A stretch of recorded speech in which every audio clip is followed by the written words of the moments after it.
probably heard the beginning of Raven's story, but I also know there's newcomers here that probably haven't, so I'm going to start from the beginning. I wanted to do a full upload, including all of Raven's emails, back to back. Email number 1. Hi, Reels. I hope writing this down helps not only me, but others who seek to find truth. I know that's all I seek. I'm trying to nutshell it. The encounters are many. I think they might be related somehow, from the 1970s to 2025. Let's get started. My name I won't give here because I get the feeling as I bring this into the light, there are those who don't want it there. So you can call me Raven. This happened back in the late 70s. I had fled my boyfriend. I had to. Something, call it God, call it personal angels. Something was watching over me, because I left with very little money, a jacket, the clothes on my back, ballerina slippers on my feet, and the faith that everything would be fine. Fast forward a bit, I was able to stay in a small cabin in a place called Heart Lake, near Guthrie in northern Minnesota. It was late August, early September, and the weather was getting cool at night. My friend, a deputy from the Cass Lake Police Department, worked the overnight shift, so I was able to stay a few nights and watch over the cabin and his dog Nick, a beautiful and very shy Malamute, whose doghouse sat right below the bedroom window at the back of the cabin. This cabin sat amongst 2 or 3 other rather discreet little cabins in the owner's home. This used to be a small resort. It had a nearly unused landing for boats. The cabins and house sat among the trees, the forest encroaching on all of it. That area to this day is mostly woods, some farmland and hay fields, but mostly forest, tax forfeit, and state land. Very wild. The sun had set, and we'll call my friend Joe left for his overnight shift. I'd say it was somewhere around 9:30 or 10 at night. I remember I was tired and looking forward to a good night's sleep. I lay down and drifted off to sleep. I have no idea how long before I was drug up out of sleep by a growl. But I had been so far down that I couldn't tell if maybe I had been dreaming. So I lay with my senses alert, waiting to see if the sound would come again. I was feeling a bit uneasy, so I got up, fumbling to find the light switch. I found one, flicked it on, and it lit the kitchen, which sent light into all the little rooms of the cabin. I went to the sink, running water for a drink and looking out the window into the night. Besides the inadequate outside light of the owner's home, it was very dark. I drank some water and set down the glass when the growling returned. It was a deep and rolling sound that rattled the floor underneath my feet. My mind went to the dog, Nick. The growling was coming from the direction of where his shelter sat under the bedroom window. So I was thinking it was Nick. I had never heard of Dogman. I had heard of Bigfoot, but that was the farthest thing from my mind. In my mind, I was thinking Nick was facing something down. So I decided to go get the dog. When I think about it now, it wasn't very bright. But I had no real reference to cryptids of any kind, and the growling was so unusual for this shy, timid guy. I was afraid for him. In fact, I had never heard anything so deep that it vibrated the floors and set off every alarm your senses have. My only thought was to get the dog. So, out into the night I went. It's so long ago now, I can't remember if I had a flashlight, but I must have, because I remember coming around the side of the cabin to the back and following the chain from the stake to his shelter against the back of the cabin. He was all the way in the back, and I had to drag him out.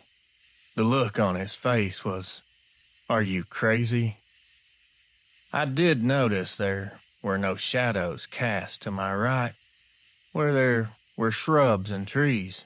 It was just black, just one roiling mass of black. I unhooked the chain and, hanging onto his collar, quickly walked back around to the door and into the cabin.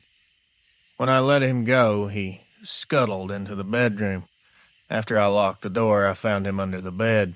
He was not coming out.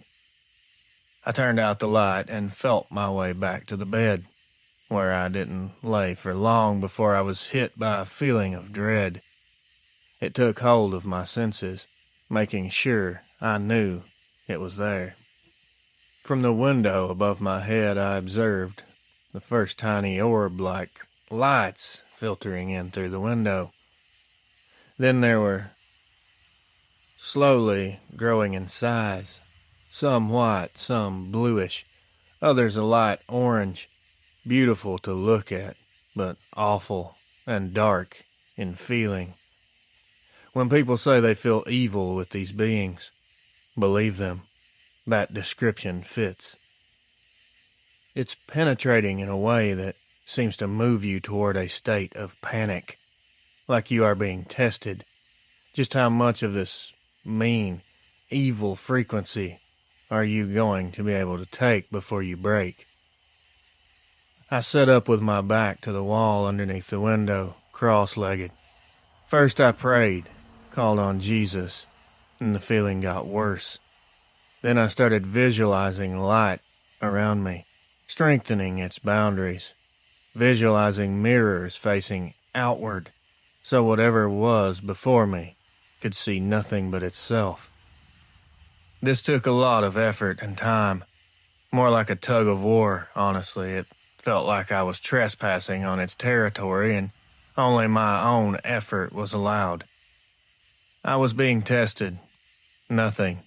Not Jesus, nothing but myself. I either passed the test, or I would be broken. I had never been put in a position like this, but I kept working on the mirrors and light, staying away from fear.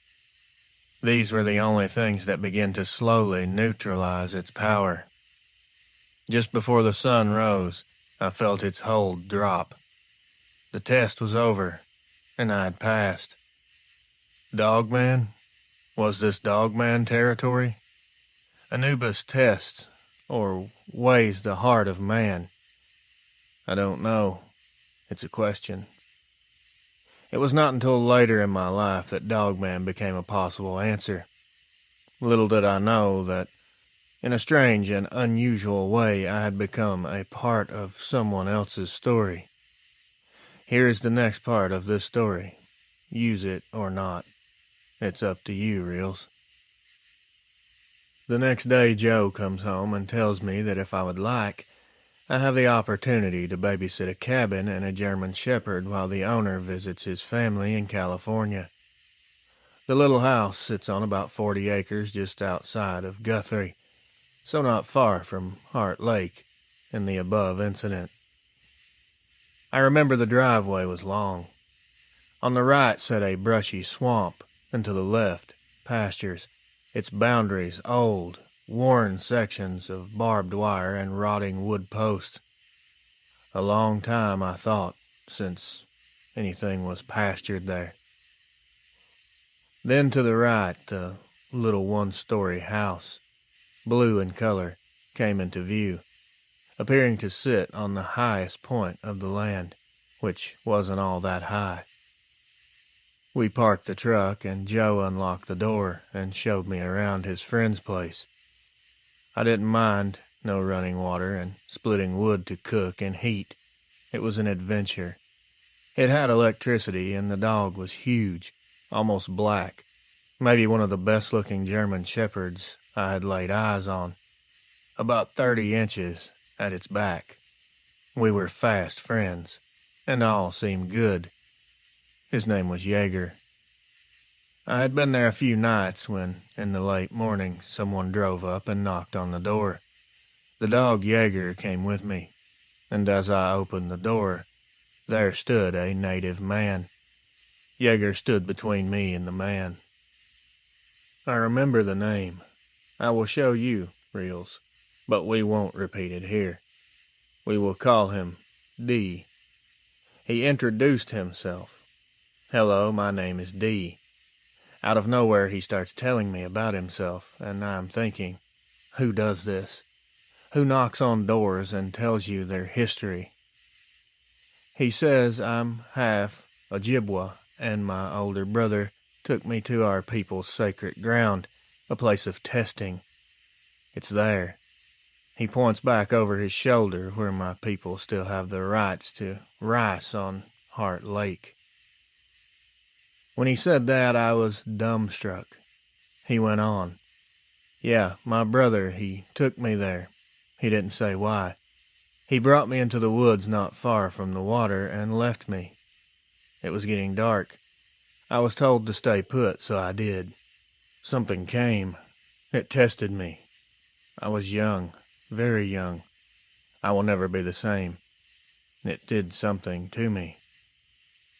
How would this man know to come here and talk openly about what happened to him if he didn't know that I had a similar experience?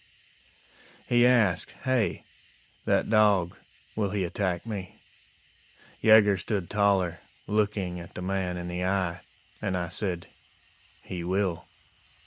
D stepped back, and I felt the return of evil. Jaeger gave a low, warning growl. D turned and got back in his car and drove away. I was stunned.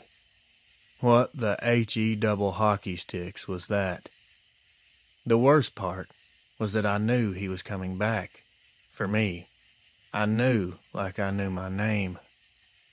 While I was pondering this, it wasn't long before I heard Joe's truck coming up the drive. So I looked out, and sure enough, it was Joe. He came inside, and I told him what had transpired. In fact, telling him the whole story, all of it. He brushed it off. Then I said, look, this guy is coming back. I know it. Joe brushed off that bit of information faster than the last. I was thinking, why would someone think I was making this up? How do I get him to believe me? This guy's coming back. As I'm thinking on this, him standing there in his deputy's uniform and badge, I'm thinking that attitude doesn't make for a good cop. We can hear a car coming up the drive. I told you, Joe. He's back, I said. I cannot remember exactly what Joe said, but it was something about how this couldn't be this D guy. The car stops. You hear footsteps come to the door. The dog growls quietly, and there's a knock. Joe opens the door, and there stands D, looking at Joe and saying, I thought you would be meeting me at the door with a gun. The two of them stared at one another, Joe stunned as he realized I was right. Joe took him outside talking to him.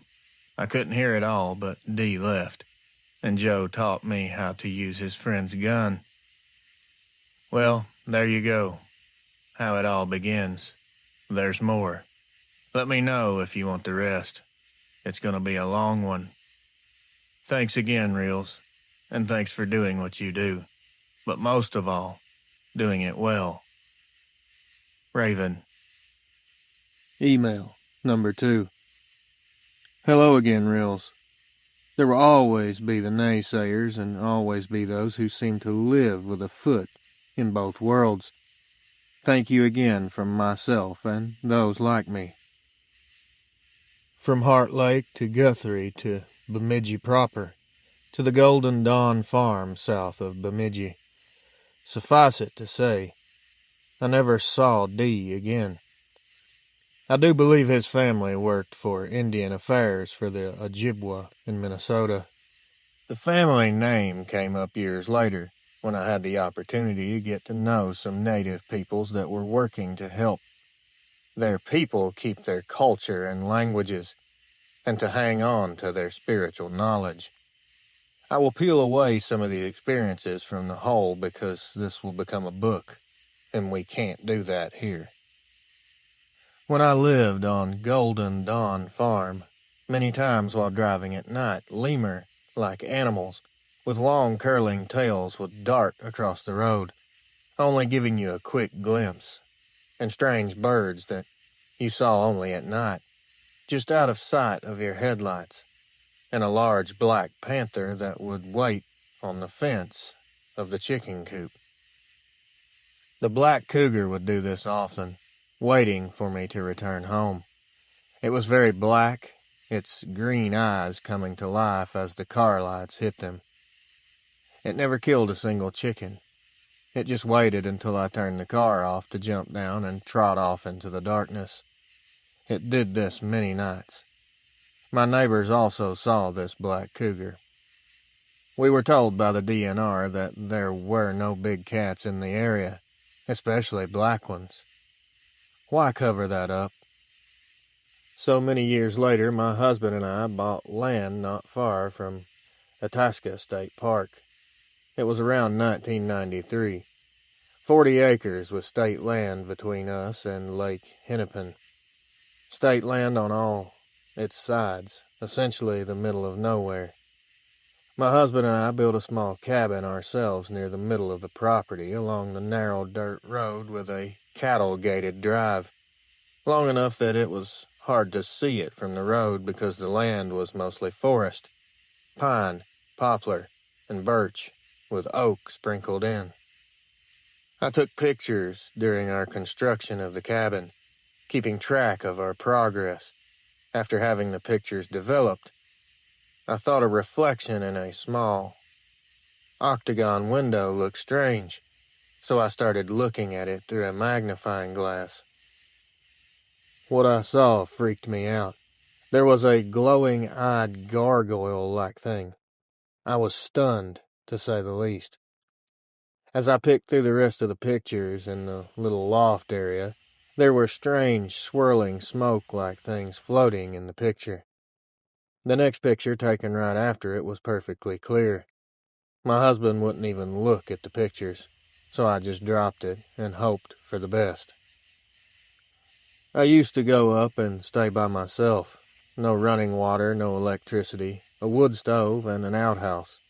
I loved it. But even so, there were times when the woods would go completely silent, and you knew that eyes were on you. Sometimes there was a smell that settled around you, at times sulfur-like, other times skunky. When this happened, I would go inside for a while. There were dreams of a wolf that sat at the beginning of the driveway. It was big and beautiful. It howled, and I would be awoken by the howl of a wolf. In the morning, sure enough, large canine prints would be right where I dreamed, the wolf. I have pictures of those prints, although normal in canine look, they were larger than the norm. Fast forward to 2005. My cat, Tristan, and I went to stay at the cabin. I had not been there in a while. We got a late start from our house near Lake Minnetonka, the drive being around 4 hours, and I was dreading the work ahead of me. I would need to clean the place before we could settle in. There wouldn't be a lot of time. When we arrived, I unlocked the gate and drove up to the cabin. I put Tristan on a leash out the back of the cabin where I could see him through the sliding glass doors as I went to work. There was a small deck and a hatch door over the glass doors to protect them, with 2 long posts to hold up the hatch door. It made a roof over the little deck. The cat was wide-eyed and nervous. I was getting more and more uncomfortable as I went about setting things to right. The sun had slid towards its place of setting. casting long shadows along the ground and onto the cabin. Just as the light was fading, I finally finished my cleaning. Blankets, sheets, all clean and brought from home. As the last of the light disappeared, I grabbed Tristram and brought him in. I noticed the full moon rising through the trees out of the glass doors, and as it rose, so did my uneasiness. I noticed the cat had not moved. He was seated near the wood stove. I picked him up and set him next to me on the cot, but he refused to stay, going back to his place by the stove, facing the glass doors, looking out wide-eyed and unmoving. The moon soon sent its light drifting across inside of the little cabin. There was just a little light coming from the oil lamp on the table in the corner, and I was nervous enough that I couldn't bring myself to snuff it out. That familiar feeling was intensified with every passing minute. "Here we go again," I said half out loud. I could see Tristram's still frame and his wide eyes looking at me accusingly, like "How dumb are you?" And I found myself apologizing. His look said it all, and he was right. Something had moved onto the land in our absence, and it felt exactly like the entity at Heart Lake. I forced myself up and made sure everything was locked and blew out the lamp. Here I am, cross-legged back against the wall. Tristram would not come to me and would not move. I began to pray, asking for strength and protection, becoming light, refusing the fear, building a wall of outward-facing mirrors reflecting back the hateful dark energy. There was nothing else to do. Around the cabin, this thing moved closer and then farther away. We did this dance until the light began to break, and it was gone. As the sun rose, I packed everything up, threw everything in the car, and we left. I backed the car down the driveway and onto the road. It was the only place I could get a cell signal. I called my husband and told him what had transpired. He listened, but I know he didn't really know what to think. I had enough. A few days later, I'm trying to convince him to sell the property. I couldn't get him off the fence. Then I remembered the pictures and made him look at them. He noticed something in the octagon window and pulled his jeweler's loupe out of his pocket and examined the picture.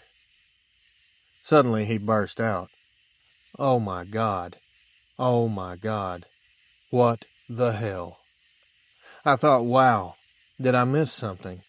It's disturbing, but he is freaked. "Let me see," I said, reaching for the picture. What I saw was not the gargoyle thing, but a glowing-eyed black dog staring back at me, bringing to mind the hounds of hell. The property sold 2 days after being put on the market for more than asking price. And it's not the end. It gets better, or should I say worse? Maybe both. Thanks, Reels. Blessings. Raven Star Wolf. Email number 3. Good day, Reels. Here's my very weird experience. I've tried to build an understanding from experience, and whatever understanding I've gleaned about Dogman is confusing. Now, that being said, there's not a lot of information. Ancient depictions show them with human bodies, including the legs and the head of a wolf. Also, there are depictions much like the Dogman that so many people have witnessed with dog-like legs. In India, they are called Kalistra. And, of course, those who claim to be smarter than everyone else say it's all imagination. Well, we have heard that line thrown at us before.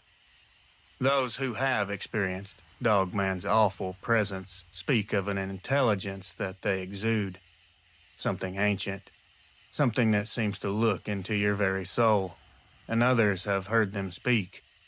One experiencer near burial mounds, I can't remember where, he said he heard the Anubis-like Dogman say, Dendera, which is a temple in Egypt.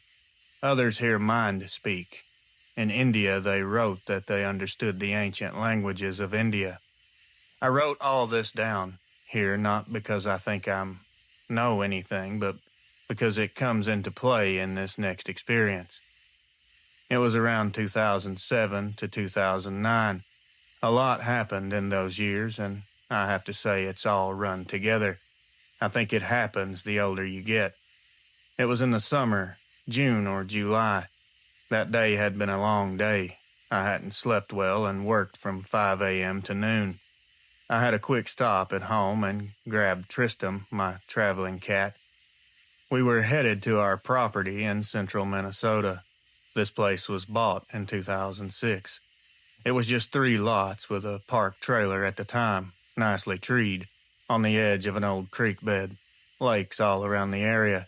A great place to come and fish or come camp on your lot. Around hunting season, many people come. The Pillsbury State Forest is not too far away. We arrived around 3 in the afternoon. While I unpacked the car and brought Tristram into the trailer, I noticed kitty corner from me through the trees and across the creek bed on a lot that sat uphill from a swampy area that connects to a lake. A group of bikers were camped. As the afternoon progressed and became evening, the bikers grew more and more rowdy. At first it was just raised voices, but as darkness slowly crept in, it escalated into brawling. I decided to move inside from the deck. No one could really see me through the trees, but if any of them decided to take a walk on the roads, they might notice me. I pulled all the curtains and turned out the lights, locked the doors, and retired to the bedroom. I was tired, looking forward to sleep.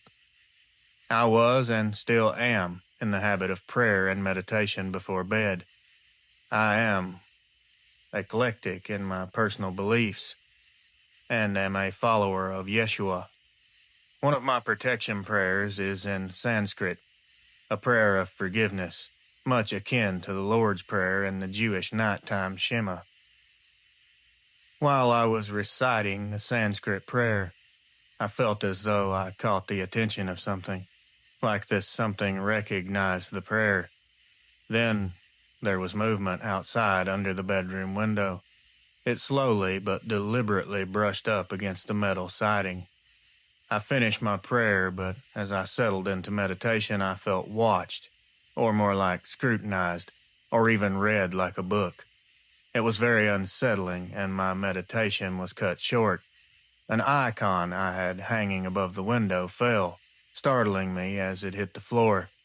I retrieved the icon from the floor, and the sound of something furry sliding across the siding turned into something scraping along the siding, slowly and purposely, all the way down to the end of the trailer.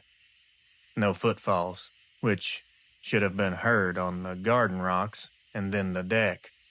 There was only the long scratching to the far end of the trailer. The cat was seated on the bed listening intently, but didn't seem afraid, only aware. I was starting to get pissed. I do not like being messed with. I was going to confront whatever was out there. I jumped up, walking back to the living room to the sliding glass doors. I was about to flip on the outside light and throw the curtains back when a voice in my head said, "Don't do it." I stopped. The voice said, "You do not want to see what's out there." I just whispered, "Okay," and went back to the bedroom. Tristram still sitting on the bed. I always listened to that inner voice. I turned out the light and lay down. Tristram sat by my side, not freaked, just watching. I thought, if he's not upset, then neither am I, and I fell asleep looking out at the stars shining through the window at the foot of the bed. I do not know what woke me, but I opened my eyes to Tristram watching something, his eyes reflecting some kind of light. I noticed a firefly blink on and off, the blinking green light moving towards the window, where I saw many fireflies blinking. I thought, as I closed my eyes, drifting down into sleep, how cool. I love fireflies. And a voice inside my head shot back, "Raven, fireflies are not multicolored." I was too far down to care, and sleep overtook me. I found myself underwater, Floating before me was an Egyptian woman with the typical hairstyle of many braids, shoulder length and dark. She wore a kaftan dress, white in color, with a wide band of purple along the hemline and the outside edge of the arms and neckline. She was pleasant to look at, not beautiful but handsome, if that makes any sense. Around her floated large gold and silver cartouches, reflecting silvery and golden light back out into the shadowed water. As I tried to figure out what, where, and why, a voice says, "Raven, you must breathe life back into the Pharaoh priestess." That pulled me back up into waking. I opened my eyes. I don't remember if I said it out loud, but I remember thinking, "What are you talking about?" Looking around the room, those gold and silver cartouches were there in the air, floating around the room. I noticed the cat was seeing them too. This cannot be real, I thought, but they were there. It was almost mesmerizing. I jumped up and flipped the light on, and they disappeared. I stood there dumbfounded along with Tristram. What was that? There was nothing to be done, so I turned out the light, lay down with my cat. Soon, we were fast asleep. The next morning, as I'm listening to the news, drinking my coffee, watching the birds in the feeder on the deck, half listening to the news, a reporter caught my attention when saying they had just identified Hatshepsut's mummy. Hatshepsut is considered one of the few pharaoh priestesses. What are the chances? I still am trying to understand this, and I know how all this sounds.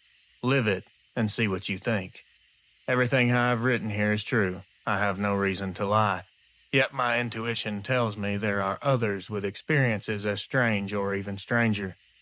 Maybe now they will come forward, realizing someone else has had very weird and unexplainable things happening to them. Understanding that, yes, this could be connected to Dogman. Thanks, Reels. I was afraid to tell this. I have told it once before. I hope we've come farther down the road from there. You are a catalyst for truth, Reels. And yes, there is more. Are you ready? Raven. And of course, I was ready. I am ready. And I hope y'all are as well. I do appreciate the kind words, Raven. Thank you. Email number 4. Hello, Reels. Fast forward. In the fall of 2013, my husband and I bought another property just a mile from where the last story took place. Some 20 acres surrounded by woods, a place to keep our horses. Boarding them was not something I wanted to continue. I worked on getting the pastures that were there cleaned up, and to make new grazing areas, and an area to put a double wide. The cleared areas on the 20 acres from above look like a lightning bolt. I have always found the boundaries or property lines incoherent. To me, they don't make sense. They do, but for some reason, maybe the lightning bolt shape of the cleared land, it sets up a kind of illusion. It feels like something is missing. It's just how I've always felt, and I've always felt watched. The land has its own energy, sometimes free-flowing, but much of the time it's a force that moves in a backward kind of way, like your forward momentum is being pushed against, keeping things in a field of slow motion, and it's working against you. It's better nowadays, but in the beginning it was a bit of a fight. Some nights made you question your sanity. My husband at first didn't believe me until he had something happen to him. I can't remember what it was that brought him around, but we wound up standing on our land at night, calling down help from the heavens and Yeshua, and all who have worked in the light, who have helped humanity. We worked to clear the land and bring it back to rights. We must have been out there for more than an hour, singing and praying until we felt something give way, and the natural energy flow returned. We felt relieved. That night in a dream I found myself outside under a brilliant blue sky, and around me danced little people dressed in bright colors. Sky blue, yellow, red, and green. They were playing flutes and all manner of instruments, laughing and celebrating. It felt as though they had been set free. I know how this sounds. Crazy. And I let it drift into the background. The next day my sister and her husband came for a surprise visit. Her and I sat enjoying the sun and the nice weather when she said, "I can see the daisy people." "What did you say?" She looked me right in the eyes and said, "The daisy people. You can see the little people?" She shushed me, afraid her husband would hear. So as weird as it is, I had a kind of confirmation that I couldn't deny. Now on to the next happening. I was always enamored with the woods directly across from where I would sit in the mornings outside with my coffee. The forest, quite hypnotizing. The dark green branches of the pines accentuating the white of the birch bark, fluttering leaves on the slowly waving branches of the oaks, sounding like waves meeting ashore. I noticed a bird flying in the direction I was looking, about treetop height, wings flapping, then coasting. But before it could reach the trees, it just disappeared. This has happened a couple of times. One time my husband was sitting with me, and we watched it happen together. Same scenario. A bird flying across the pasture disappears before your very eyes. So, some puzzle pieces were coming together. We were on a doorway. The realization answered a couple questions, but opened up another can of worms altogether. Seeing these doorways through rose-colored glasses is a mistake. They are an opening. And like any door, may not be open all the time. But like any door, not everything that comes through it is good. Or better said, we are prepared for what comes through it. I will go into two experiences here. It was April of 2020, around 2 a.m. I am dragged up out of sleep by the same unsettling feeling, a repeat of something that happened 6 months before in October of 2019, and much like the earlier encounters. Every fiber of your being is on high alert. Something is coming from the southeast, same as before. As it advances, every living creature flees before it, and with it, a wind gust hits the house, and hundreds of scurrying creatures, all in unison, running along the underside of the floorboards underneath the house, from south to north, across the whole of the house. Then a strange scratching sound moves down both sides of the house, like dragging leafless branches along the sides, as though it is slowed by nothing, like there's no air conditioning unit, no decks, no stairs. Your senses are screaming. You are in the presence of fear itself, and it lives in the darkness. Now let me take you back 6 months. I was done doing my chores and was bringing food up for the chipmunks and birds. Walking by the bird bath, I looked down, and in the frozen water sat an upside-down ice pyramid, reminding me of what has transpired that night before. And right here is where I sensed it standing, outside the southeast corner of the house both times. I took pictures, which I sent you, Reels. To me, it felt like a message. Inverted pyramid? Why provoke fear? Is overcoming fear the key to higher understanding? Was this a Dogman? I do not know. Reels, I will end this one here. I hope it hasn't been too herky-jerky. Thanks again for being a voice, not just for me, but every other experiencer. More is coming. Blessings always. Raven. Email number 5. Hi, Reels. I do not know why trying to get these experiences down in writing is like walking through deep snow, but there isn't any other way. So away we go. I can't recall the year of occurrences, but I do remember the time of year and can probably get close, so we'll make an educated guess. Around late winter, near the end of February, in the middle of March. The first time I think was 2021. Fairly early in the morning, like most mornings, I feed the horses and clean the barn and pastures and loafing shed. And with the four-wheeler, take the manure cart down to the manure pile, which sits very close to the woods on the north side of the land. The snow had been deep through the winter, but successive warming and refreeze had created an icy crust across the top of the snowpack. I had just dumped the cart of manure into the pile and hooked the cart back up to the four-wheeler when I heard, to my east, around a snow-covered bend in the path, yipping and yapping, growling and barking, what sounded like a pack of coyotes. But there was something else amongst them that sounded out of place, a deeper growling bark, if you can call it that. It sounded like something was getting ripped apart. The fear in the air literally walked up your spine and made your hair stand on end. I thought about trying to break up whatever was happening, but you couldn't run across the snow because the icy crust wasn't thick enough to hold your weight. And I had to remind myself that at my age it wasn't a great idea. You would be slowed to a crawl or stopped when falling through, and the four-wheeler would get bogged down. The brawling was so disturbing, I just wanted it to stop. So I did a long and high trill or ululation as loud as I could, and everything went silent. Not one yip, not another yap, no growl, no bark, just silence. That made no sense to me. All at once, just silence. I got back on the four-wheeler and drove back to the garage. The next 2 years, at the same time of the year, doing the same thing. Deja vu. An almost exact replay. I can't get there on foot, can't get there by four-wheeler, so I peeled off my gloves and whistled as high a pitch as I could muster, and again, silence, impossibly abrupt and dead quiet.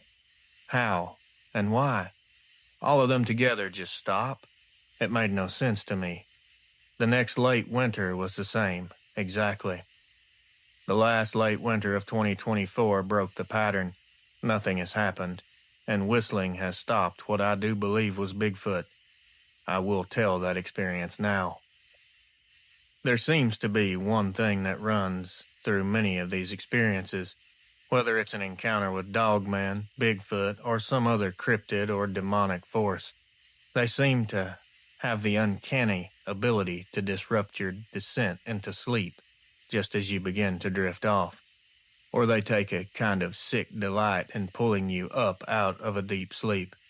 I've had it happen enough and noticed it's happening to others that it makes one wonder if there isn't something about that state, while we are either dropping off or in deep sleep, that is easily recognized by them.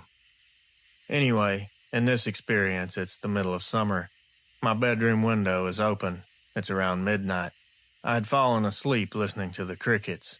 It was a perfect descent into a comfortable sleep until, somewhere way off, a sound begins tugging me up. I didn't want to wake, but the call, or whatever it was persistent. It was defining itself as it was coming closer. It was a whoop. I was now awake. Whoop. It was getting closer, and I was now sitting up. It was quickly progressing up what I call the green road that leads up to the house, in the direction of my window facing, and it was advancing way too fast. Another whoop. That inner voice says, "Hurry, get out onto the side deck and whistle." So in the darkness, I maneuvered through the house. Another whoop. As I opened the door, dogs started barking. One of the neighbors, 3 across the road, dogs I never knew existed. I took a deep breath and whistled. Everything went silent. No barking, no whooping, just silence. I turned and went back in, went and closed my window, and crawled back into bed. The cats were nowhere to be found, and I went to sleep. I dreamed that night that Bigfoot stood outside my window. I asked, "What are you?" It mind spoke. Primitive man. I woke up and looked at my window. It was still closed, but a powerful vibration still clung in the air. Thanks, Reels. Raven. There is more. Email number 6. Hello again, Reels. The lights are something that both my husband and I have experienced. I add them in here so one can get a feel for what this place can be like. Sometimes you see them high above the trees, blinking red and white, with a strange aura of white light around the circumference of the central red light, blinking off and reappearing to the left, then blinking off and appearing to the right, then disappearing altogether. Then orbs would appear high in the trees, orange and white and sometimes blue, and sometimes a fluorescent green. There have been nights that I would just sit on my bed looking out at the light show. One winter night, fairly late, out my window in the pasture, there was this bright white light on the ground. I have sensor solar lights, but not in the middle of the pasture. I kept trying to reason it out. What am I looking at? How did the solar light get in the middle of the pasture? I got up and looked out through the window to try to get a closer look. Then I thought maybe it was a flashlight. But the light from a flashlight is directional, and who would have dropped it in my pasture? This was a glowing orb, lighting the area around it for about 15 feet. I could see one of the horses staring into the light. Great, I thought. I'm going to have to go out and see what's going on and make sure that the horses are okay. I went to get something warm on. When I returned to the window, it was gone. Everything plunged into complete darkness. I couldn't see a thing. Then the sensor light by the pasture gate turned back on. Strange, I thought. Why was it off? That particular solar light always come on with the last rays of the setting sun. I grabbed my flashlight and pointed it out through the window. The horses were now nonchalantly eating from their hay bags and not bothered at all. We have seen and continue to see orbs floating through the woods. One night I was seated in meditation, and upon opening my eyes there was an orb within a couple of feet of me, bright white and almost blindingly radiant. It was round in shape, about 9 inches in circumference. It was there, and then gone. There were no negative feelings coming from it either, just awareness. Thanks, Reels. Now I will go into what I do believe are Dogman encounters. In email number 7. Raven. Email number 7. This encounter is short in duration but disturbing and frightening. I'm going to try to help everyone understand my reaction to this encounter before I tell it, because it might be a little hard to believe for some. Not that it matters, but what I tell here might help. If you already haven't picked up on it, I have been experiencing weird things all of my life. I've seen a lot, and it is what it is. The worst part of it is evil or negative energies. If you're like myself, these entities recognize your sensitivities and will work at scaring or stopping you, because letting people know the truth is not something evil wants. So learning to protect oneself is very important. I'm not saying I know everything. I certainly do not. But I must tell you, please protect yourself. Anyway, by the time this experience happened, I was literally sick of dealing with negative things. It was everywhere, it seemed, and I had had enough. I was sleeping. It had to have been around that wonderful witching hour of 3 a.m. Something was disturbing my sleep, and as I lay there, that sickening feeling of dread was dragging me out of sleep once again. My husband lay next to me to my left, on his back. I was seeing his shadowed face in a strange reddish hue. I turned from my side onto my back when I noticed the reddish light was being cast by 2 burning embers, suspended in an otherwise blackened room. They were eyes. All at once those eyes became brighter as it raged at my husband. The light from those eyes lit up the surroundings enough so I could see this wolf-headed monster. It had shark-like teeth and long fangs protruding from its mouth. Too many teeth, like it had an extra row of them.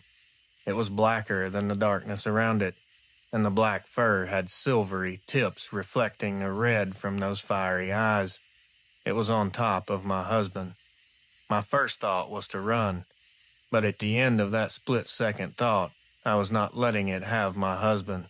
That part of me that had had enough, that I am sick of evil, rose up, and I was mad. It was straddling my husband, silver tufted ears pinned back, red glowing eyes concentrated on him, drooling and snapping at the air. Its feet, or hands, hidden among the covers. It was growling, paying me no attention. Before it lunged again, I got up in its face, nose to nose. I bared my teeth and growled back, "Get the hell out of here, now." Its fierce, burning red eyes locked on mine. Before I could finish the thought, I'm dead. It was gone. As though it had never been there, it just disappeared. These things are not just material beings. They straddle both worlds. It took a while for me to tell my husband. He never woke up. Just slept oblivious to what transpired. And needless to say, I had very little rest. Why was it after him? And why wasn't it after me? I will probably never know. On to the next. Raven. Email number 8. Hello, Reels. It was late fall toward the end of November. That watched feeling had been on me for a while, and a couple of times in the late evening there was something scratching along the outside wall near the middle of the house, moving in ways that seemed impossible. First, you think mouse, then maybe bats moving high under the roof overhang, then low, closer to the ground. But it is too cold for bugs, and a mouse on the too smooth siding, probably not. So the next morning I took a look around where I'd heard the scratching. I couldn't see anything there, but as I came around the back of the house, the siding was literally peeled up under one of the back bedroom windows. I could see this happening if we had had some wind, but it had been one of those too still nights, and me paying attention because of the strange scratching. So I put the siding back in place. Thankfully, I could do that. Then the scratching happened again, in the same general area.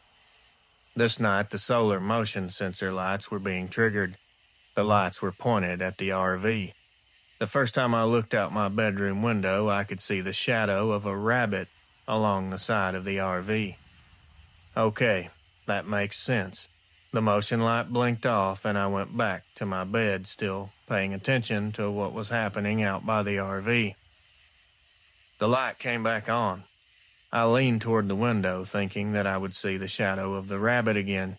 I didn't see anything, until around the far side of the RV, a very tall black shape came out from behind the back end of the trailer, then quickly backed into the darkness again. I said out loud, "What the hell was that?" I kept watching, sure that I couldn't have seen anything. It was too tall. As I'm thinking on this, out of the darkness by the front, where the gooseneck hitch is, stepped something so tall its head reached above the RV roof. It stood for a second, and then backed up into the shadows again, the motion light turning on. It took place so fast it was a blur.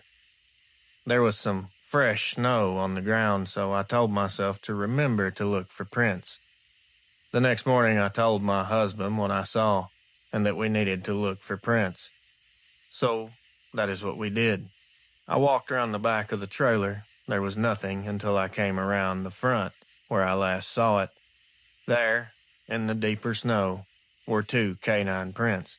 Nothing coming, and no prints leaving. Just 2 side-by-side prints. My husband and I looked at each other. I said, "Explain that." He said, "I can't."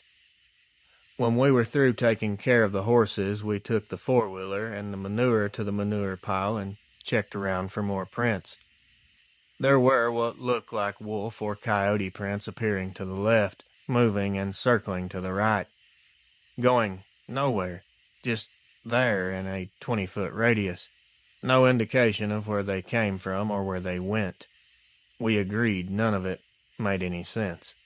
That thing's head being higher than the RV roof meant it was more than 9 feet tall. There is more. Crazy. I agree. Thank you, Reels. Raven. Email number 9. Hello again, Reels. We're coming toward the end of the journey. If you only knew all that has been left out, but I've tried to be true to the genre, even if sometimes slipping to the periphery. I do believe it's all related somehow. In this experience, my brother and my niece, his daughter, and I were on our way to my nephew's funeral. It was December 7th, 2024. Our destination, Williston, North Dakota, not far from the border of Montana. We were taking Highway 2. We were traveling during the day, talking and happy to be together. The day was in and out of the clouds, but mild for that time of year.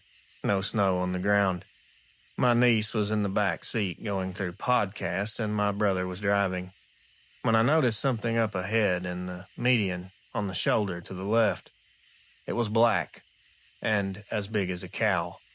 But it was a wolf. Its paws reminded me of a big cat, but bigger than a lion's paws. Huge fangs protruding from its mouth.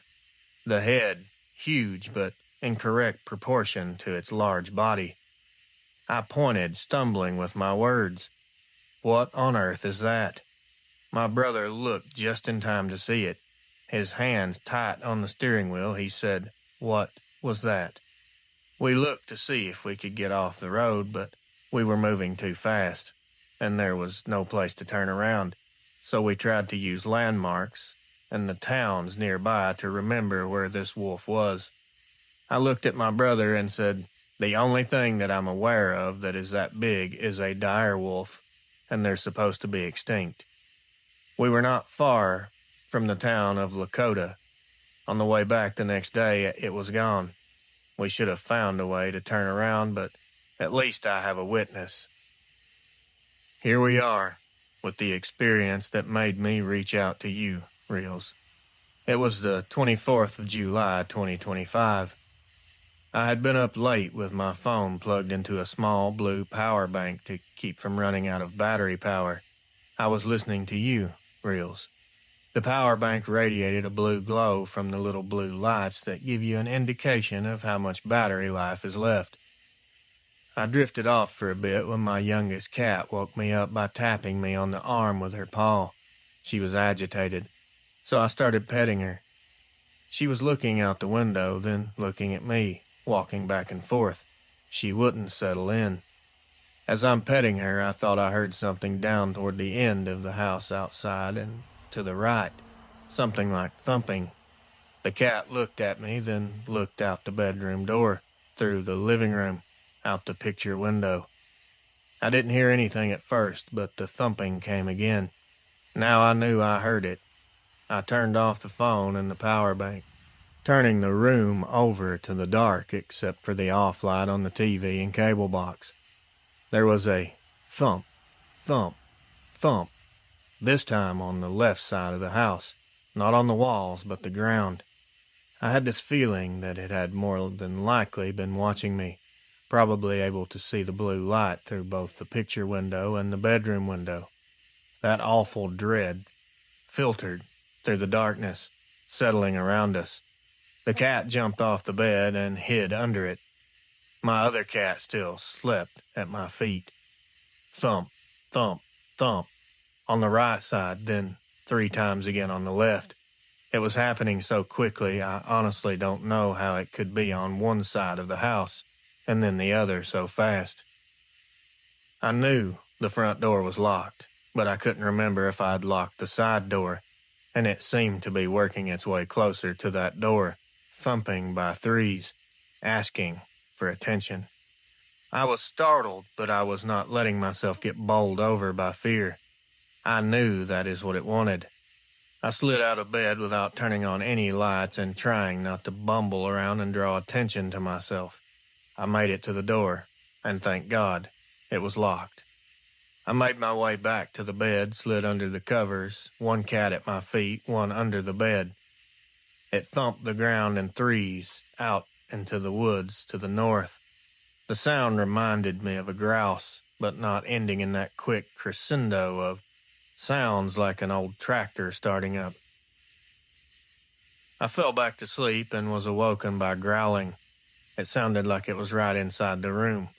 I thought maybe it was one of the cats, but realized it sounded way too deep. My youngest cat stirred behind me, moving my foot. I realized my other cat, still asleep at my feet. Neither of them was doing the growling. It wasn't in the room.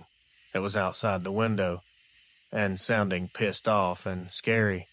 I screamed back at it, "You need to get out. Leave. Now." As I'm yelling, I see my cat that was at my feet staring at the window, hissing and spitting, while the little cat went back under the bed. The cat at my feet left too. The growling stopped, but the thumping returned. The same cadence of 3. Back and forth, one side to the next. Thump, thump, thump. I was beginning to think it was going to try to get in. It wasn't letting up. I was an inch from calling the police just to disrupt what it was doing. I was also thinking about emailing you, which eventually I did. I just didn't want to bring any attention my way with the light from the phone, so I just stayed quiet. The thumping continued for a while, moving out into the woods and then coming back, doing this in every direction.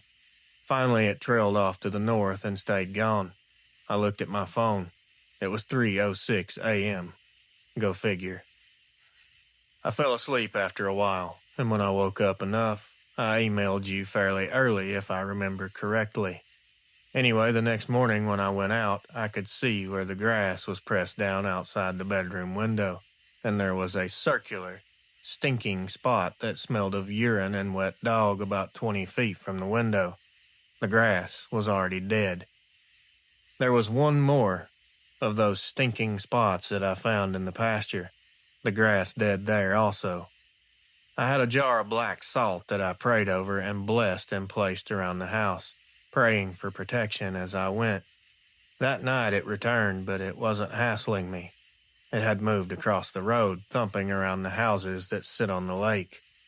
On September 8th, 2025, around 11 a.m., I heard shots coming from the west side of the property, just on the other side of the fence line. It didn't sound like your typical gun. It sounded deep and booming, the shots coming in quick succession. It happened a couple of times. I stepped out and looked toward the pasture. The horses were standing together looking into the woods toward the shots. I wasn't thrilled with someone shooting so close to the fence line. I needed to get the mail, so I thought I would check to see if there was a vehicle parked. But as I reached the mailbox, I couldn't see a vehicle. I walked back to the house, and it was just a few more minutes, and the booming elephant gun shots were quickly traveling north through the woods. I'm thinking the person can't be target shooting. Are they that bad of a shot? It went quiet. I thought it was a bit odd. Fast forward to the next morning around 8 or 9. I needed to get my garbage can and bring it back to the house before chores. I was about 40 feet from the road and the mailboxes were right in front of me when a deep growl stopped me in my tracks. It was coming from where the mailboxes are. I could see nothing. It growled again. I stepped backwards about 6 feet. The growling stopped. I could see nothing, but I knew something was there. But there was nothing. No indication of any movement of any kind. No movement of the grass or leaves. I stepped sideways. No sound. I started forward to my left toward the garbage can, all the while keeping my eyes where this thing was. But there was nothing. As I got to the middle of the road, I could hear men's voices in the woods, not far from the mailboxes. I grabbed the garbage can, pulling it backward to the house. Those neighbors across the street, and their neighbors, have taken down many trees and removed all the brush. Just saying. Blessings to you always, Reels. Thank you for being my voice. and I hope these experiences truly help you and those who seek to understand. Stay safe, everyone. I'm sure it's not over. Until the next time. Raven. Reels. I don't really know what to even call this. I've rewritten it at least 3 times because it seems I can't make it come out to sound normal at all. It's not normal, of course. So I'm going to just send it the way that it comes out of my head. Maybe it'll make more sense to you than it does to me. I'm 63 years old. This happened years ago when I was around 29. It was up near Orofino, Idaho. I was working nights for a little mill that's not there anymore. They had me doing cleanup on the back end of the property where the river bends. It wasn't a job you really needed to think about. Just blow down the sawdust, keep the belt clear, and make sure nothing jams up. I guess I should make this clear before I go any farther. I didn't believe in anything back then. Not ghosts, not monsters, not whatever people say these dogmen are. I still don't know what I believe, truthfully. I just know what I saw and what it did to me. Anyway, the night it happened, something was just not right, and I can't explain that part. It wasn't quiet or anything like that. People always say it was silent. No, it wasn't like that. Everything was normal. The machines were running. Water was rushing. Everything was as usual. But I felt watched. I'd never felt that before, not that strong. It wasn't in the dramatic way people say after the fact. It was just this intense pressure between my shoulders. The kind you'll ignore until it's too late. For some reason, I was focused toward the loader yard because that's the only place someone could have come from. There was nothing there. I remember thinking maybe it was a cat. Mountain lions sneak up on you sometimes. That's just how they hunt. I've had a few near misses over the years. I don't remember when I first saw the shape. That's the part that just puzzles me. I can't remember that, and it drives me mad. I didn't even notice it. It was like it was just suddenly part of the scene, like my brain had been looking at it for minutes before actually seeing it. It was across the yard near the old chain-link fence. I thought it was 2 guys standing behind each other, because the top half and the bottom half didn't match. The shoulders were completely different. They were too high and too forward. The legs were bent very strange, like someone standing on the balls of their feet. I remember thinking, why is he standing like that? What's wrong with him? It wasn't until it moved a bit that I understood that it wasn't a man. It didn't turn or step. It just kind of rearranged or shuffled its position, like the whole body tightened up, then loosened into a perfect shape. I don't even know if I'm describing this in a way you could understand. It looked painful, like something stuck between what it was and what it was trying to be. I never saw its face. People always ask and want to know about that part. It kept its head angled down, like it was smelling the ground or listening. The only thing I remember clearly was the outline of the ears when it tilted. They were long, sharp, and pushed back against the head like a dog that's about to run. It wasn't huge. I think some people exaggerate that because they're scared, or maybe they do see one bigger. Who knows? I'm not going to say. I'm just guessing. This wasn't small either, though. It was definitely much larger than you would expect. The proportions were wrong. The posture was wrong. The way it moved was wrong. It was all just wrong. I should have run. Everyone says that. But I didn't feel scared. not yet. I felt nothing, honestly, like I was standing outside of my body. I think that's what made it worse later on. What snapped me out of it was the way it lifted one arm. No, not lifted, it uncoiled it. The elbow was too high. The hand hung down low past its knee almost. When it stretched its fingers, I realized how long they were. I don't know why, but that's when everything inside of me broke loose. I just started violently shaking, and my hands went numb and tingled. I heard no noise. It didn't charge. It didn't growl. It didn't even come closer to me. It just knew I finally understood what I was looking at. That's when it stepped back into the trees behind it. One step, two, then gone. There was no sound, as I said. I heard no branches breaking. It's like it knew exactly where to step without making noise. I left the mill that night. I didn't even finish that shift. I drove home and sat in the kitchen until the sun came up thinking, trying to speculate, come up with any reason to explain what I'd just seen. I didn't drink anything. I'm not an alcoholic, or I don't enjoy that. Not judging those that do, but that's just not me. My wife at the time thought I'd had some kind of breakdown. She said I kept asking her, do my legs bend the right way? Do I stand normally? I don't remember saying any of that, but I believe her. I've never told anyone this part, not even her. For years after, I'd see shapes where they shouldn't be. Not the thing itself, just outlines that didn't match the rest of the world. Ears where there shouldn't be ears. A shoulder that was too high. A stance that was too forward. Once I almost crashed my truck because I thought something was crouched at the trees off Highway 12. It wasn't there, but for a second my brain thought it was. It stopped happening when I got older. I don't know why. Maybe you just run out of fear eventually. Anyway, that's it. If you use this, don't dress it up. Don't turn it into something bigger than it was.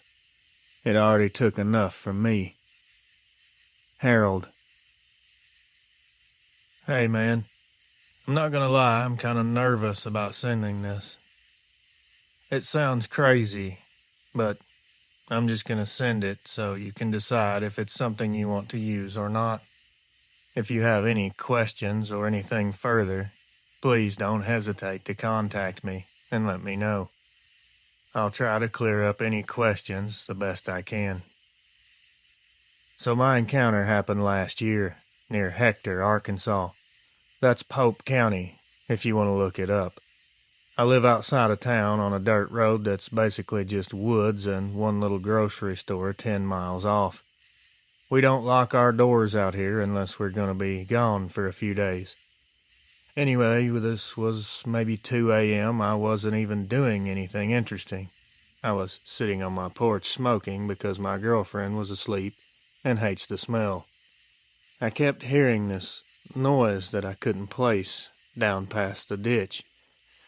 It wasn't loud. It was kind of like a rabbit running, but heavier than that. I figured it was an armadillo because we do get them constantly. I only looked because I saw something quick move across the driveway. It was fast enough that I barely caught it out of the corner of my eye. I didn't even register it at first. It was just this blur going from left to right. I remember thinking, though, that looked too big to be a dog, but it looked like a damn dog. Now, it didn't stand up. It was on all fours when it ran. I honestly thought I'd imagined it. It went so quickly. A few seconds later, I heard leaves kick up somewhere behind the propane tank.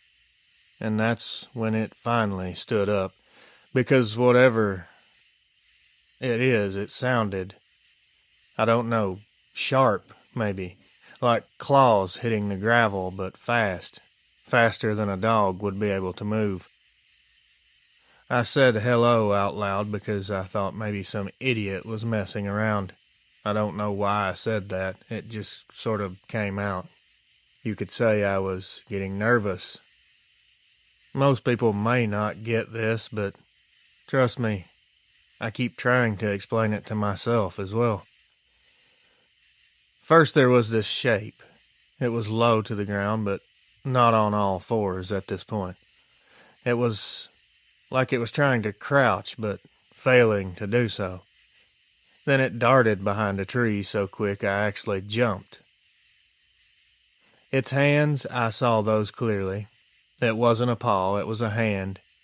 The fingers were bent in weird ways, almost like it wasn't used to putting weight on them. I swear to God, Reels, something was standing behind that tree watching me. I could see one shoulder sticking out, and the shoulder was extremely high up. It was way higher than it would have been if it was a person back there trying to crouch. It twitched like it was trying to settle itself. I didn't move. I couldn't breathe. I felt like my whole body was just locked up. My ears started ringing and my chest got super tight. I don't know, I can't tell you, or estimate how long I stared at that tree.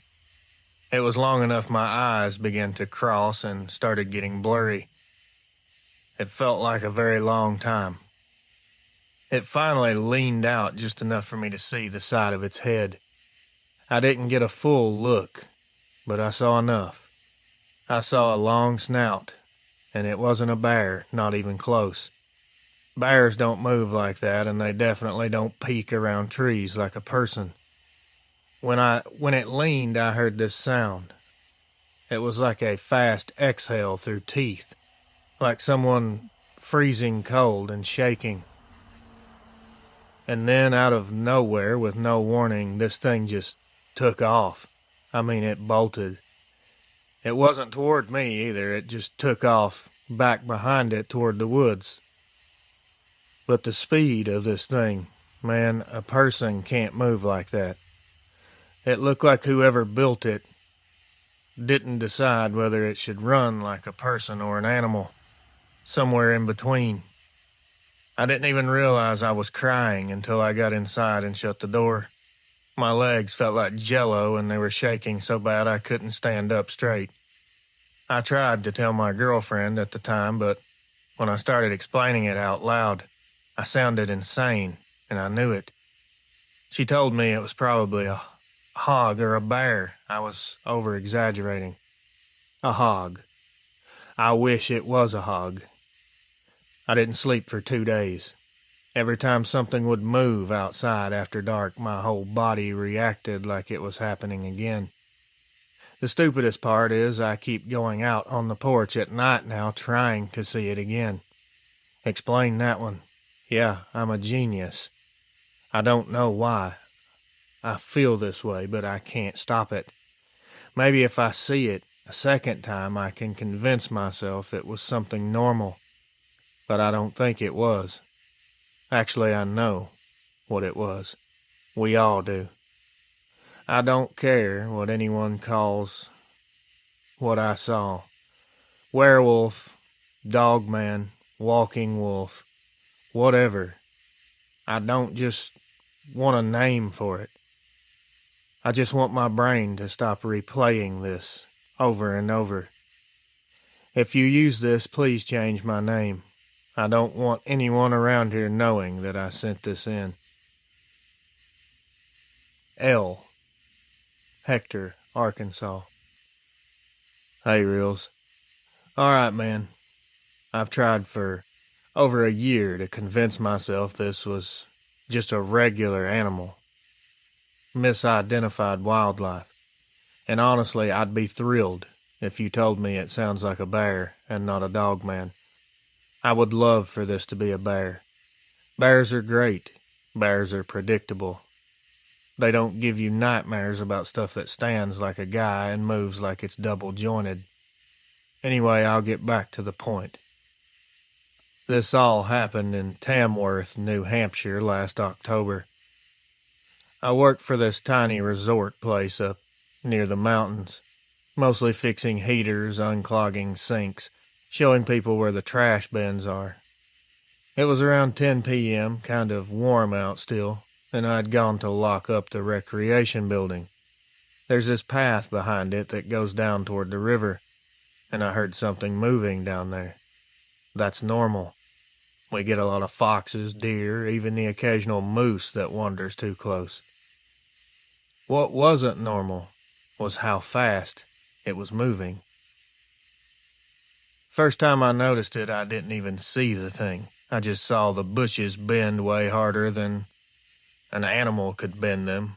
I've actually laughed out loud because I thought, oh good, it's the world's angriest squirrel. I was walking back toward my truck when something stepped out from behind one of the dumpsters. At that moment, I didn't get a full look at it, I just saw the legs. And before you picture anything, no, they didn't look like human legs. No, they didn't look like animal legs either. They were too straight, like something tall trying to stay quiet. I froze, not a scared froze, more like, did I just see someone's weird art project come to life, frozen. And then this arm slid around the dumpster. It was long as hell, like it was feeling its way around. The hand kinda flexed, like it was thinking about grabbing something but didn't.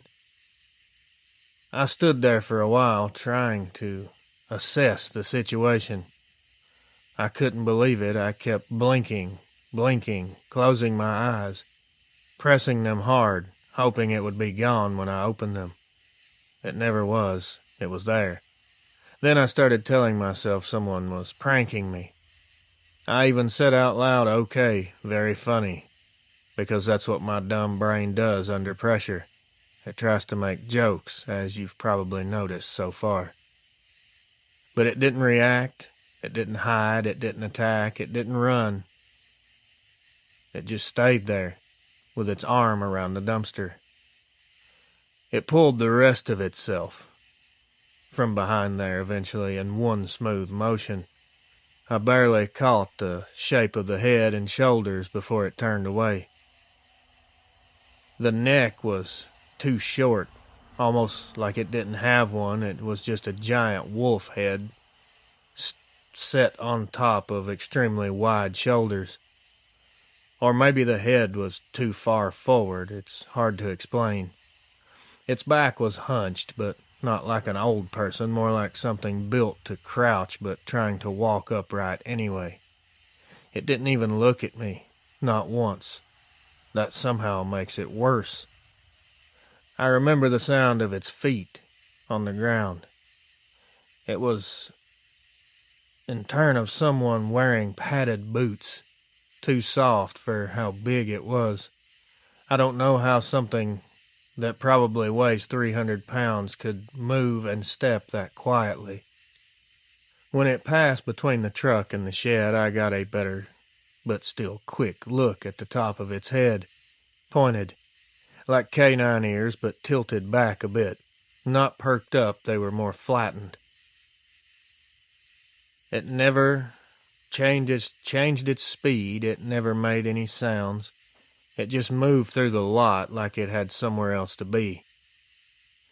The craziest part of this entire thing, I tried to follow it, and it wasn't even on purpose. My brain just walked forward a few steps after it disappeared behind the trees, like I was trying to figure out what category of weird to file this under.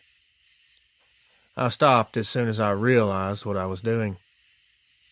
I remember thinking to myself over and over again, what the hell did I just see? I didn't sleep for a while. Not much anyway, maybe a few hours a night. Not because I was terrified, but because I could not for the life of me figure out what I'd seen. A week later, I told a co-worker, and he joked about me seeing Bigfoot's skinny cousin. I laughed, of course, but it wasn't a joke to me. I felt pretty bad after he said that, and I didn't really want to talk about it anymore. Was this a dogman that I seen? I honestly don't know what dogmen are supposed to look like. All I know is what I've heard other people say. I do know it wasn't a bear, and it wasn't someone in a Halloween costume. It moved like it had the wrong instructions for how its joints were supposed to work. Use this if you want. I don't care about my name being changed. Nobody up here believes anything unless it's printed on the diner menu anyway. Evan. Good evening, Reels. You can call me Mark. I work for NDOT District 3 out near Ely, Nevada. I'm not giving my last name, and I don't want anyone contacting me about this, please. I'm only writing because I've heard a few of your other stories, and most people seem scared out of their minds. I wasn't, strangely. I don't know why, but I wasn't. This was May of 2021. I was doing a night inspection on a section of US 50 between Cold Creek and the Sacramento Pass turnoff. We'd had washout problems earlier that week, and I stopped at one of the culverts to check for debris. I had the truck running with the headlights on the embankment. When I walked back toward the driver's side, something was standing on the rise about 40, maybe 50 yards away. There's nothing out there but scrub and rock, so anything taller than 3 feet usually stands out pretty good. This thing was well taller than that, maybe 6.5, close to 7 feet. I'm not guessing its weight because I think people get carried away with stuff like that. It was standing sideways to me at first, profile view. The head shape was not human. It was too long in the front. The back had a slope to it like an animal's. The arms were extremely long, way longer than a person. Not by a lot, I guess, but enough to know that it wasn't a human arm. What I remember most was the way it kept one leg bent slightly forward like it was balanced on the front part of its foot. I've seen coyotes do that when they're getting ready to move, but this wasn't a coyote. It never approached me. It didn't run away. I never heard any weird sounds, growls, or howls. It just turned its upper body toward me, only the upper half, not the feet, and then straightened up a little. Not all the way, just enough that I realized it wasn't hunched naturally. It was hunched because that's how its body was shaped. I didn't feel anything. No fear, no dread, none of the stuff people say. I just stood there staring at it, just trying to make sense of it. If it had fur, I couldn't tell. My headlights were hitting it from the side, so all I saw was the outline and the way the shape didn't match anything else I know. After a few seconds, it just pivoted again without moving its feet, and then stepped down the backside of the rise. One clean step. Just a single, long, controlled step. Then it was gone. I never heard it walking away. I didn't hear rocks sliding. I didn't hear anything. I stayed there another minute or two. Didn't see or hear anything else, so I got in the truck and finished the inspection route. I didn't file a report because there wasn't anything to report. I didn't see it on the roadway, and it didn't interfere with work. No point putting something like that in writing. Well, kind of contradicts what I'm doing now, but there's a big difference. I can't be certain of what I saw, but it definitely fits the description I've heard of many other Dogman sightings. It's not something I'm familiar with. That's really all I can say for sure. Use my first name only. That's enough. Mark. Hi, Reels. I'm not good at talking about things, especially this. So I'll just warn you this email's probably going to wander around a lot. I'm 57 now. This happened when I was 22. I haven't said a word about it in, God, well over 30 years. It was in Clinton County, Pennsylvania, up near Heiner View. My cousin and I used to camp on an old logging road back that when you could still drive on half of them. He was 2 years younger than me. He looked up to me. I wish he hadn't. This was August of '89.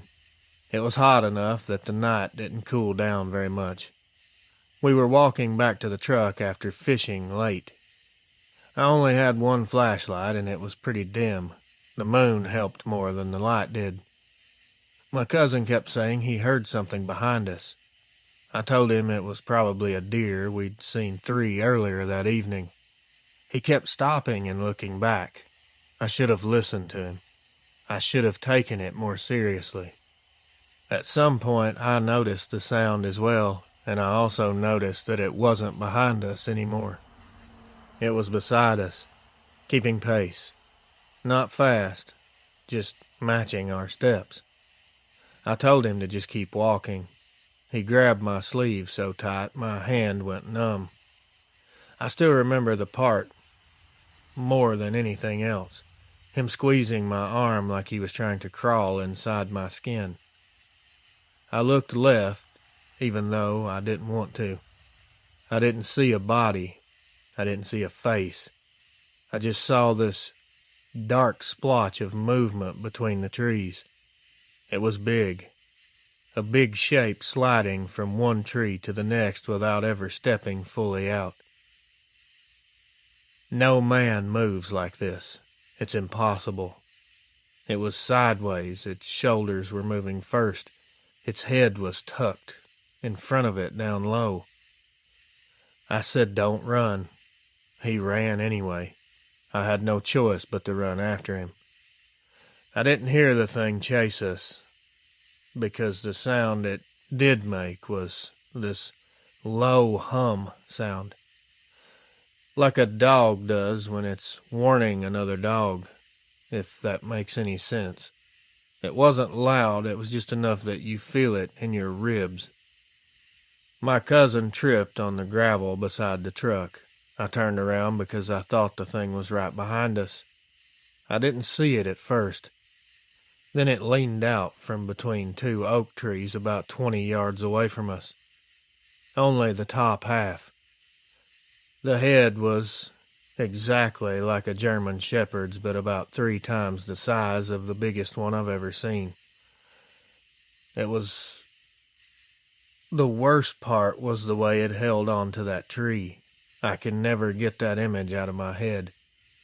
It held on with a hand. Long fingers hooked around the bark like it had been using trees to move along the trail quietly. I think this thing does use the trees. It's very capable of climbing with fingers that long. I think it was using the treetops to follow us. Well, that's why we didn't hear it. Its chest was moving like it was breathing hard, but the rest of it didn't move at all. It watched us as we scrambled along trying to get to the truck. My cousin was yelling at me to get in the truck, but I couldn't move. Something about the thing's posture, the way it was staring. I don't think it was preparing to attack. It was just trying to figure out, like it was weighing out what its decisions were. When it finally moved, it didn't come forward. It turned sideways and slipped back behind the trees the way it came. The movements of this thing I'll describe as very smooth, very unnatural looking. It was so smooth that it didn't look real. I don't know if you can understand that, but I don't know how else to tell you what it looked like. The hum sound stopped the second that it was gone, out of sight. I got in the truck and drove us out of there. I drove way too fast, nearly wrecked twice. Neither of us said a word the entire way home. For weeks afterward, my cousin refused to sleep in his own room. He kept saying, "It knows my face." I told him he was just scared. He kept saying no. It knows what I look like. 2 months later, he left for the Marines. He said he needed to feel normal again. He passed training, but they sent him home after he had what they called a panic episode during a night exercise. I don't think it was just a panic. I think he saw something in the dark that reminded him of that night. We don't talk about it. Not since '89. He gets this look if I even mention the mountains, like he's going to throw up. I'm pretty sure what we encountered was a Dogman. I don't care what it's called, really.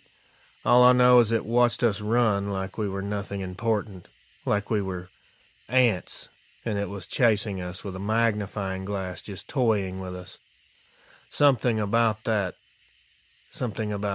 being so insignificant to whatever that thing is, has never left me. Please don't use my name. I've already said more than I should or more than I wanted. Thank you, Reels. Anonymous. Hey, Reels. I don't even know how to explain, but here goes. Don't use my name, and I'm not real big on typing out long things. But some of the stuff I've heard and encounters you've narrated on your channel, the way you carry yourself, the way you treat people with respect, that's the only reason that I feel safe enough to share this. I travel a lot for work. Small towns, weird little motels, places that feel like they're stuck in the 90s. This happened in 2018 when I was working a job in southern Illinois. I checked into this tiny roadside motel off Highway 51. You could probably see it in your mind. The lobby smells like old cigarettes. The soda machines are buzzing in the hallway. The kind of place where you double-check the blankets before you sit down, if you know what I mean. I was too tired to care. I just needed sleep. I remember looking at my phone, and it was around 1:57 a.m. when I finally went to bed. I must have dozed off for about 20 minutes because the next thing I remember is this click at the door. I thought maybe I didn't lock the deadbolt all the way, so the metal was shifting or something. I tried to ignore it. Then the handle turned. Not like it slipped. I mean, someone tried to open the door, and they were trying to open it slowly, like they were checking if it was locked or not. I completely froze up. I just stared at the ceiling, thinking, this is it. Some druggie is about to kick my door in and do God knows what. The handle went back up, then slowly went down again. I couldn't get up. I don't even think I could breathe. I've stayed in a lot of cheap places, and I've had drunks knocking on the wrong door before, but this wasn't that. This felt intentional, like I was the target of something. I finally sat up and looked toward the door. The curtains were shut, but the bottom edge lifted just enough, with the AC blowing that I could see under it. Reels?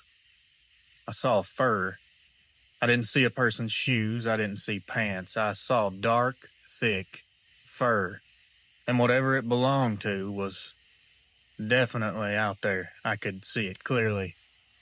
I could only see the lower parts of its legs, but I could also see that they were bent backwards, like a dog's. I grabbed the remote. Yeah, I know, useless as hell, but it was the closest thing to me. And just watched that shadow stand there. I heard it exhale from outside the door. It was almost like a snarl, is the only reason I could hear it, but it stayed pretty quiet.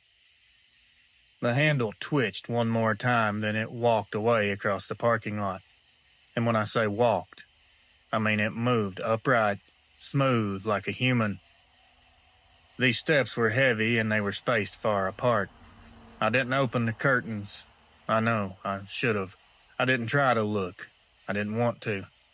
I waited until sunrise, packed my crap, dropped the key in the night box, and got in my truck. While I was pulling out, I looked over at the strip of rooms and saw the roofline. Whatever stood outside my door, its shadow had gone higher than the bottom of the roof. I've never told anyone because who the hell's going to believe this? But after listening to your channel for a while, I found it on accident. I figured maybe someone out there has seen this thing, and I was right. I can't sit here and tell you 100% that it was for sure a Dogman, or something else, but I know it wasn't human. Humans don't have backwards bent legs covered in hair, and they're not 8.5 feet tall. I haven't been able to stay in a motel since that happened. Thanks. Anonymous. Hello, Reels. My name is Dale. Yes, you can use it. And to be frank, I'm not someone who shares personal stuff with anyone, especially online. But I guess if this is going to help someone, I could at least share it. What's it gonna hurt? It's not like I'm going to meet anyone on here in person or anything. There's a whole lot of people named Dale. Anyway, this was last winter, February to be exact. I live in a regular neighborhood outside Knoxville. Nothing creepy about it, just a bunch of older houses on little quarter-acre lots. I'm a single father with 2 sons. We've been here about 6 years, and I've never had a reason to feel unsafe. It happened on a day with an ice storm that went on into the night. The trees started snapping, and you can feel the whole house start to creak. Around 11:45 at night, the power goes out. It wasn't the whole street, it was just my house and the one next to me. I saw the rest of the road glowing like normal. I figured it was the breaker. I grabbed a flashlight, stepped outside into the back porch, and right away, something felt off. It wasn't the cold either. It was like the whole yard was waiting. I don't know how that even sounds, but I don't care. There was something out there. I could feel it. I walked down the steps and headed for the breaker box on the side of the house. It's only maybe 20 feet away.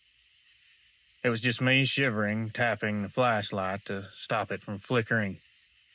As I'm doing this, I start to hear this heavy breathing.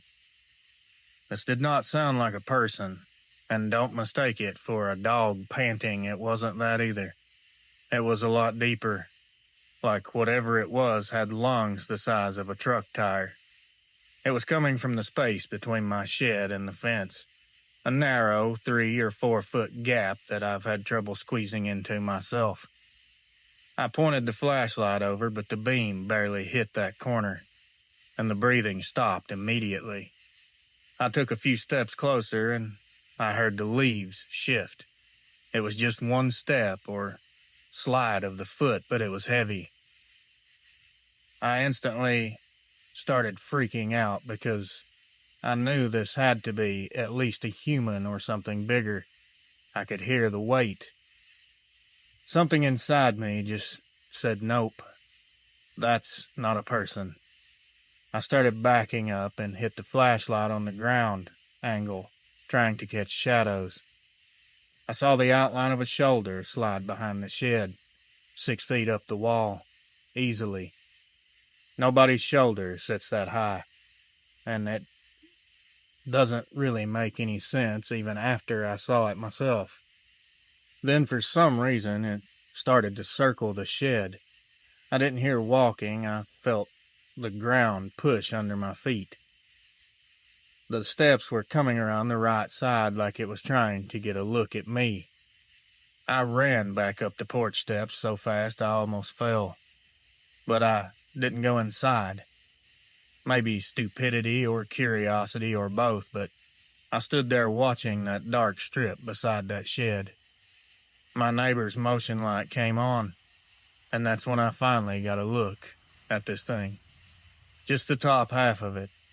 It was leaning forward, out of the shadows far enough that the light hit part of its face. Wolf, but not a wolf. Too tall. And the eyes weren't shining from the light. They were glowing on their own. A yellow color. It stepped back so fast that I almost didn't catch it. Then everything went dark again, the motion light went off. I didn't go back inside right away. I stood there staring until the cold started to hurt my fingers. It never came closer, but I could feel that it was still there. I know it wasn't gone. I don't know what it was waiting for.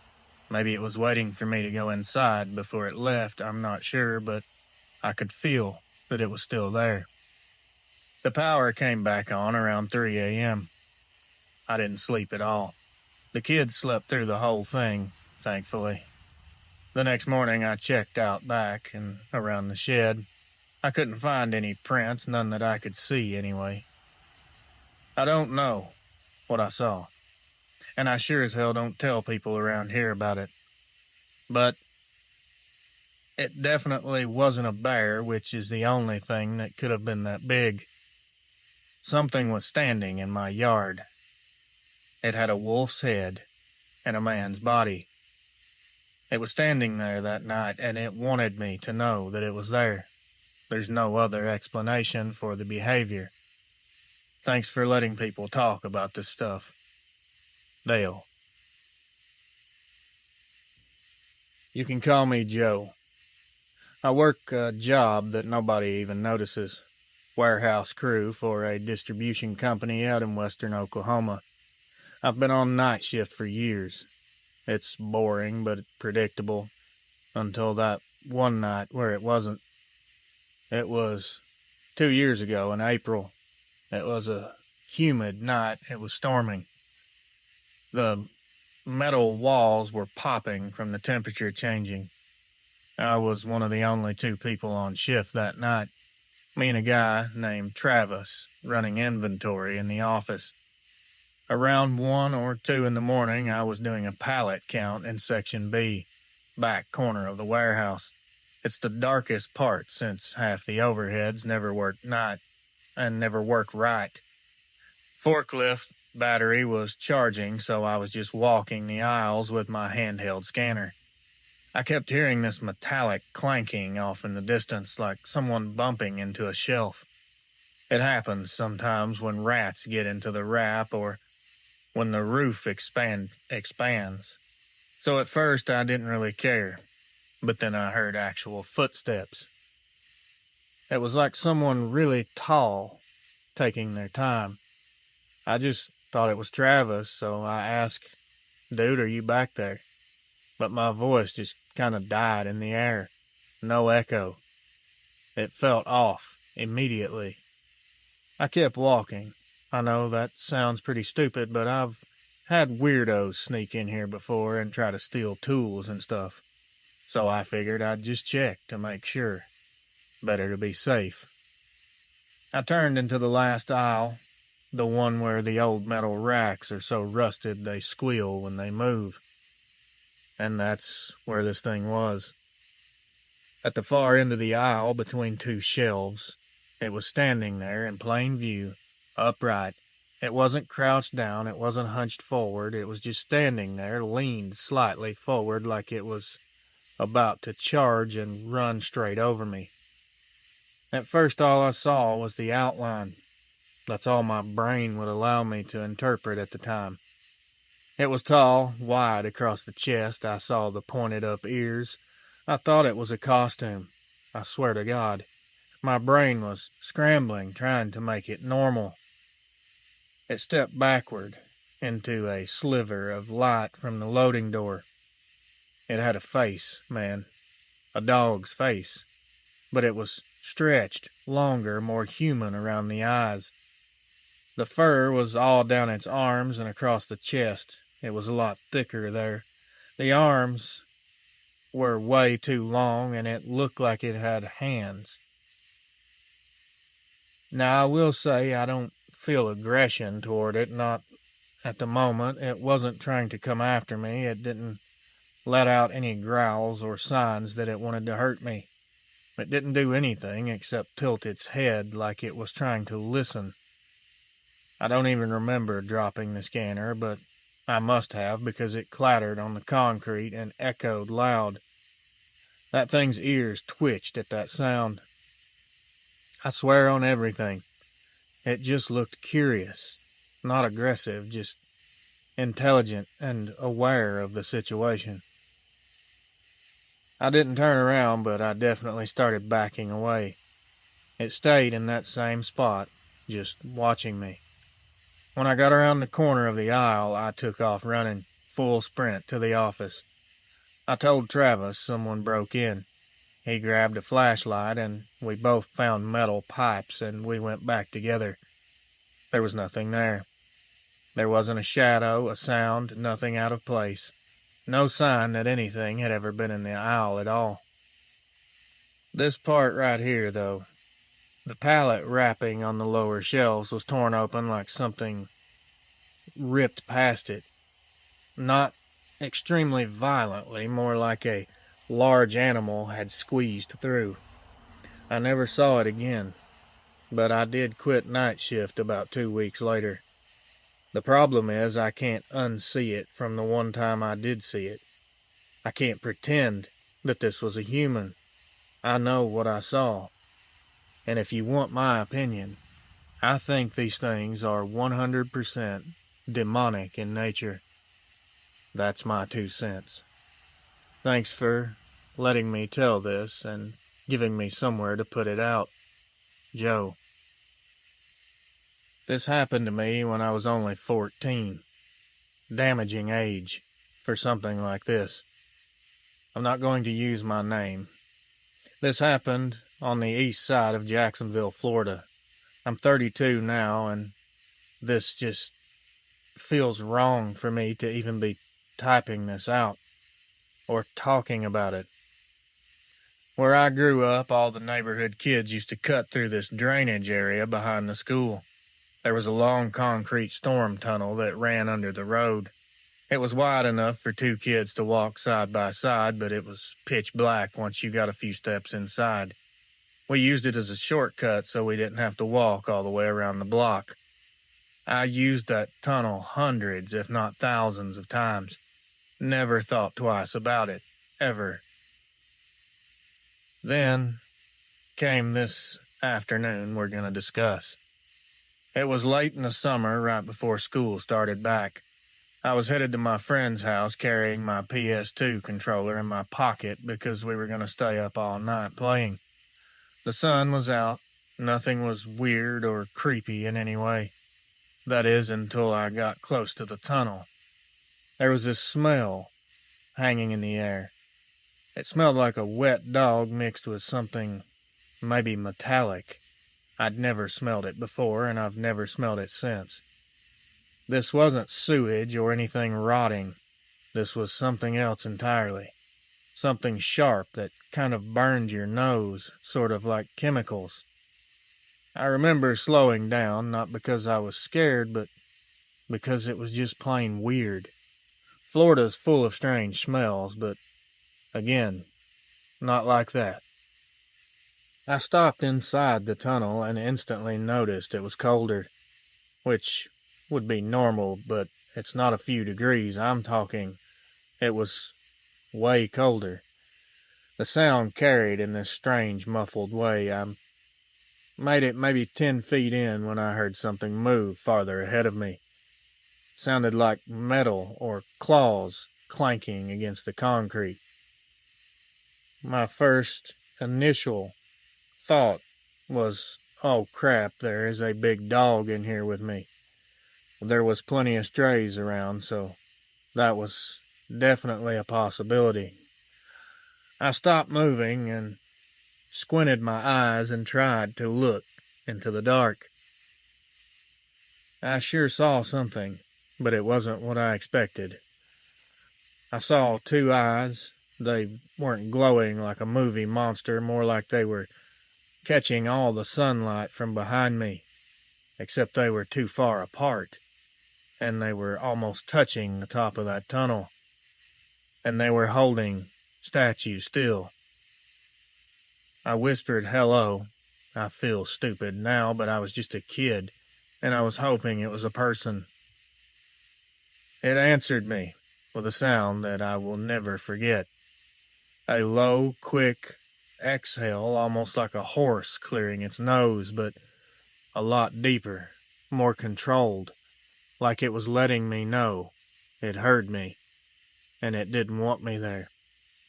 Those eyes dropped down lower, like it had crouched down, and then the shape behind them moved, and I realized how big this actually was.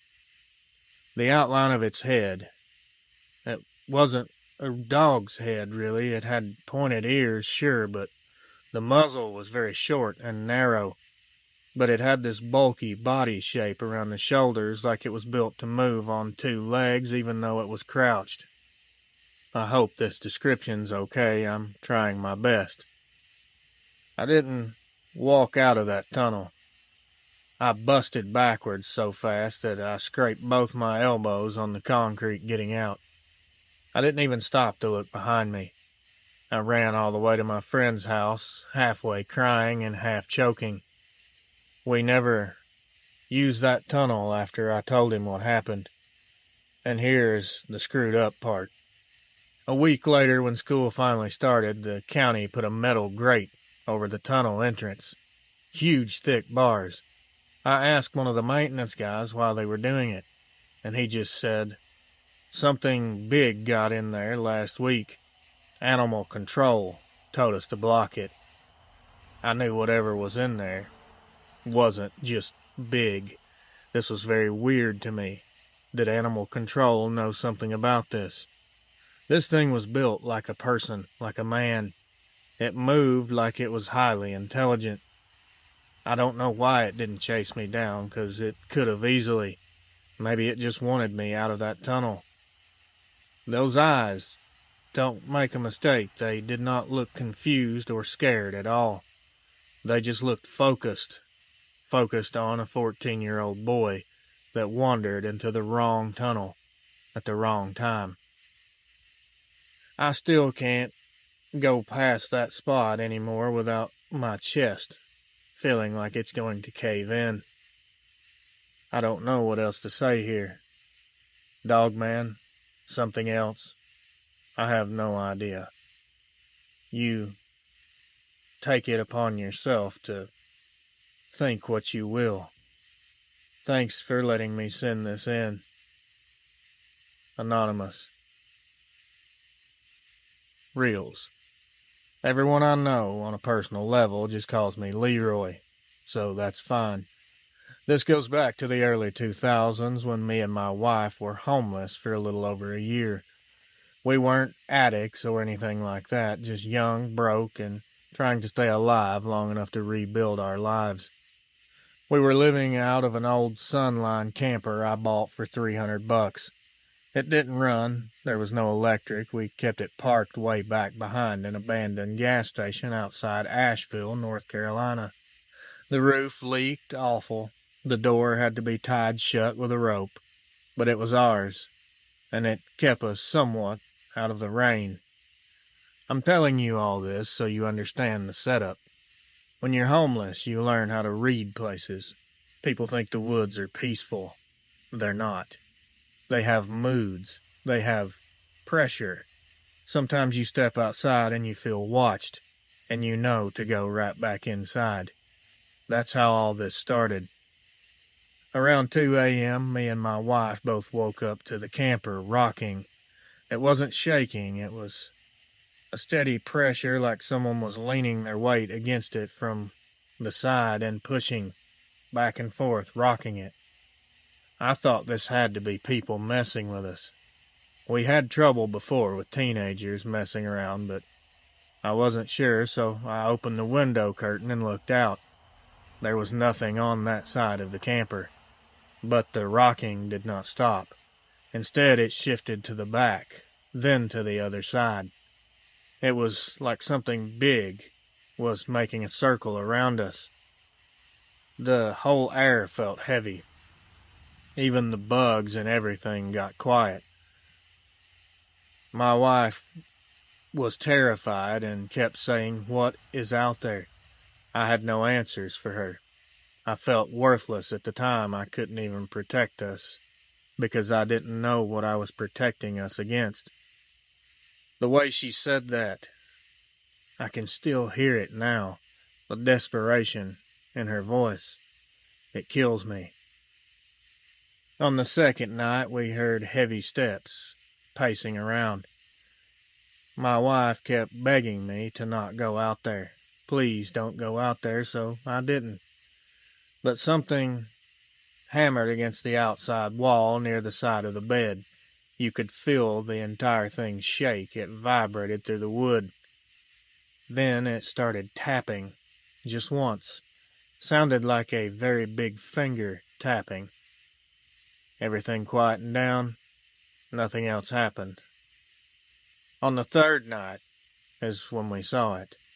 We were outside around 7 p.m. making some ramen noodles on a little propane burner. The sun wasn't completely gone yet, and for some reason the woods beside the gas station just started feeling unwelcoming, would be a good word. The birds disappeared. You could hear the wind higher up in the trees, but not at ground level. My wife, all of a sudden, just froze up. Her eyes bulged out, and she was staring right past me. I thought she was looking at someone coming up behind me, but I turned around expecting to see a person. What I actually saw destroyed my whole view on everything. About 30 to 40 yards away, right behind an old Pepsi machine laying on its side, something tall was standing there. It looked like a black bear standing up. We had seen those before, but this one's head was far too large. Its body was too lean and muscular, and the head looked more like a wolf than a bear. It leaned forward a little, and the shape of its head became more clear. This was more pointed. Like I said, it was canine. The arms were extremely long, and it had hands, not paws, and the arms were so long the hands were somewhere around where its knees should have been. Its legs bent backwards like a dog's would if it stood. This thing started huffing and stomping the ground as it started to growl. It was looking at us the whole time like we were the weird ones. I whispered for my wife to get inside the camper. She didn't move. I had to pull her by the arm until she snapped out of it. When we both got inside and shut the door, well, tied it shut, it never tried to get in. I watched it out the window, just stepped back behind that Pepsi machine, totally calm, legs bending as it lowered itself, like it was squatting to keep watching. We didn't sleep at all that night. I stayed up watching until it left. The next morning, there was no claw marks or any of that stuff you see on TV. Just this awful smell was left by the Pepsi machine that smelled like urine mixed with pennies. We left that same day. We walked 5 miles into town until someone gave us a ride. We never even went back for the camper. We never even went down that road again. Fast forward 20 years. We've got a home now, a little one, but ours. I work maintenance for a school district. My wife is a CNA. We rebuilt our whole lives, despite everything stacked against us.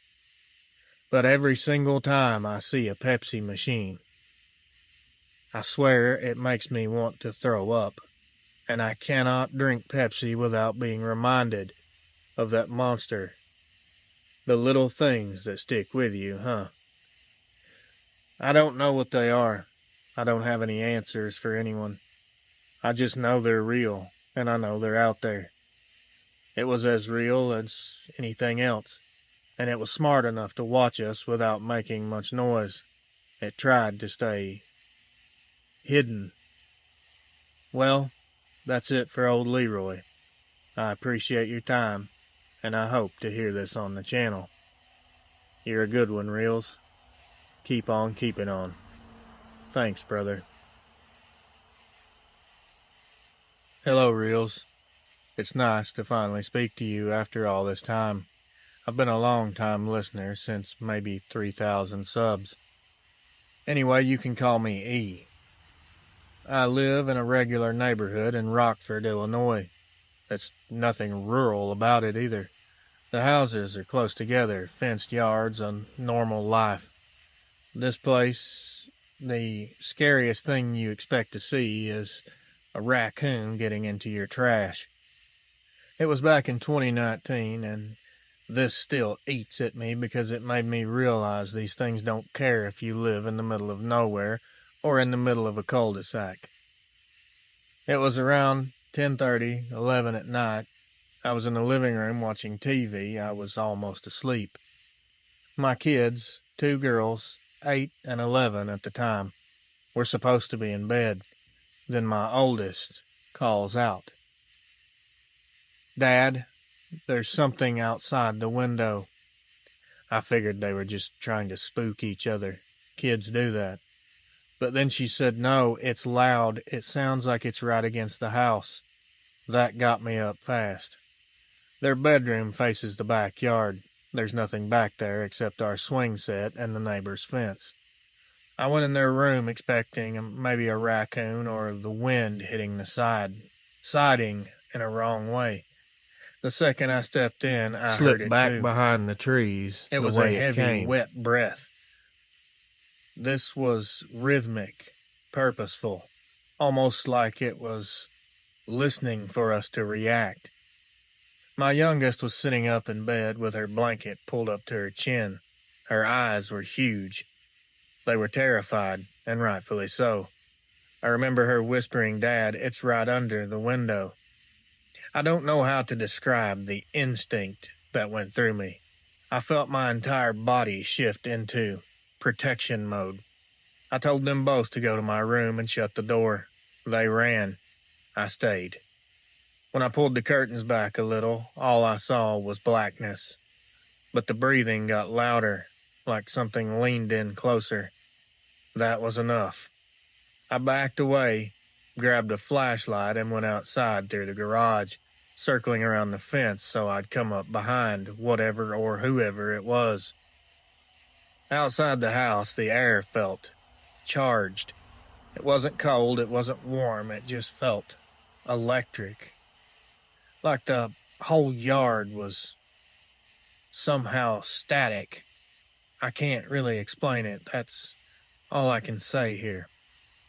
Anyone that's felt this before will understand what I'm saying. I raised the flashlight and stepped around the corner of the house. Nothing was under that window, but I did see the grass was pressed down like something heavy had been sitting or standing there. My neighbor's light flicked on behind me. I turned around thinking maybe it was him or one of his kids, but it wasn't him, and it damn sure wasn't a kid. My brain tried to fit this thing into something normal. A big dog, maybe. Just a weird shadow, and I was scared. But when it moved, and then there was no denying what I was looking at. This looked like a werewolf standing in my yard. It was behind the playset. It was dark, and it was standing perfectly still. Its outline was huge. This thing was an absolute monster. It was narrow in the hips, its shoulders were high, its chest was as broad as a barrel. Its head wasn't shaped anything like a human's. The legs were like a man's as well. They were not bent in any weird way. I never saw its eyes. I didn't hear it growl. It didn't need to do anything. Just knowing it was there behind my kid's swing set made me nauseous and terrified at the same time. The thing finally leaned forward and looked at me out of the tops of its eyes like it was studying me the same way I was studying it. And this point it burned into my mind. It moved and stepped backward, almost like it melted into the dark part of the yard. I never saw it run. and I never heard a sound as it moved away. I don't understand how something that big could physically move through those woods and through that yard, around those fences, without making a sound. It just eased itself out of sight. I went back into the house. Nothing came after me. I didn't hear anything anyway. Nothing made any sounds at all. The next morning, my neighbor on the right side of me, the one whose motion light came on, knocked on my door. He looked extremely stressed out. He asked if we'd seen his dog, a big tan lab. It's an older dog that never leaves his yard. It was gone. He said he heard something in the middle of the night, thought the dog might have gotten scared by a storm or fireworks, but there was no storm, and nobody was shooting fireworks off on a random Tuesday night. I didn't tell him what I saw. What was I supposed to do? Hey man, I'm pretty sure a 9-foot-tall werewolf was in my yard last night. You might want to talk to him about your dog. Yeah, right. Deep down I know what happened to that dog. It's the same thing that was under my kid's window. The same thing that stood behind that playset. My kids refuse to sleep with their window blinds open. That's 4 years later. Who could blame them? My wife now jokes about the backyard creeper, without knowing how close she is to the truth. And me, every time I mow or walk past that playset after dark, I feel like it's out there watching me now. I don't think that thing came here looking for us specifically, but it found us anyway. I don't think it was its first time either. That's it. I don't know what else to say here. That is the end of my weirdness. I never had anything strange before this or after this in my whole life, but I think I can be content with knowing that's plenty enough. I appreciate it. E. Subject line. I don't know what dragged my boat, but it wasn't the river. Hey, Reels. I live in Paducah, Kentucky. I'm sure you know where it is. I fish the Ohio River more than I'm at home. It's the only thing that shuts my brain up. I'm not the spooky type. I'm not into paranormal stuff. And before this happened, I didn't even know what a Dogman was, except from hearing a couple of jokes about werewolves. This happened in late August of 22. I still don't know how I'm going to go about explaining this without sounding like I'm lying. Believe me or don't, I just feel like I should tell it here. I had gone out after work around 6 in the evening. I anchored by one of the slow bends near the bank.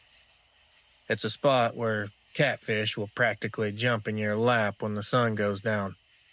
It was muggy, it was quiet, there was barely any breeze. I had a couple beers in the cooler, a little battery lantern, and I just sat there enjoying a night away from everything. Around 11, the bugs started getting bad, and I was tired, so I stretched out on the boat floor. I planned to sleep maybe an hour or two at the most. I don't even remember falling asleep, but I damn sure remember waking up. The boat was moving. It wasn't rocking, it was just moving. I could hear water slipping along the sides like I was drifting downstream faster than the current should have been able to pull me. I thought I messed up and didn't set the anchor right. Then I noticed something worse. On the shoreline, I could hear something moving alongside me, keeping pace. I sat up quick and grabbed my lantern. The boat was drifting maybe 20-30 feet from the bank. Except I don't know how because the anchor rope was still down. The current wasn't strong enough to pull me like that. I felt like someone or something was guiding the boat. I shined the light toward the shore. About 10 yards back, right between two trees, was something standing very still, very tall, and very dark in color, way bigger than me. I didn't see its face. At the time, what I did hear, though, was the sound of something dragging across the bark of a tree like claws. It was slow movement and slow dragging and scratching, like it was trying to cut the damn tree down with its bare hands.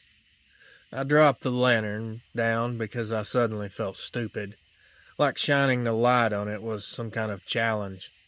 My whole chest felt like it was going to explode. My throat was dry, and this was a type of fear that makes your body know way before your brain does. The boat just kept drifting, except the rope went tight all at once, hard enough to jerk the whole side. Something had been pulling me, there wasn't a doubt in my mind, and then it just let go. That werewolf-shaped thing started walking along the bank again, following me as the current finally took the boat naturally. I could see details. I could see massive shoulders. I could see it had arms on the upper part of its body. Something about the way it moved completely made it more freaky. It was built like a person, but it didn't walk like any human or animal. Its movements were twitchy, almost like it was having some sort of spasms. It followed me for about 50 yards, maybe more. Then as soon as the river widened and got deeper, it stopped standing upright and lowered itself down very slowly. I saw the reflection of water splashing where it dropped to all fours. Whatever it was, it could move easily both ways. I didn't stick around to watch. I grabbed the oars and paddled into the middle of the river like my life depended on it, which maybe it did. I didn't look back. I didn't check the shoreline again. I just got the hell out of there. When I pulled into the ramp, two older guys sitting on their tailgate asked why I looked like I was spooked. I told them the truth. Not the whole thing, but enough. One of them said, yeah, that stretch of the river gets weird sometimes. You might not want to go out there alone. Make sure someone's with you. That was it. He said this like it was just normal knowledge. I didn't even unload the boat when I got home. I just sat down on the porch and watched the sun come up.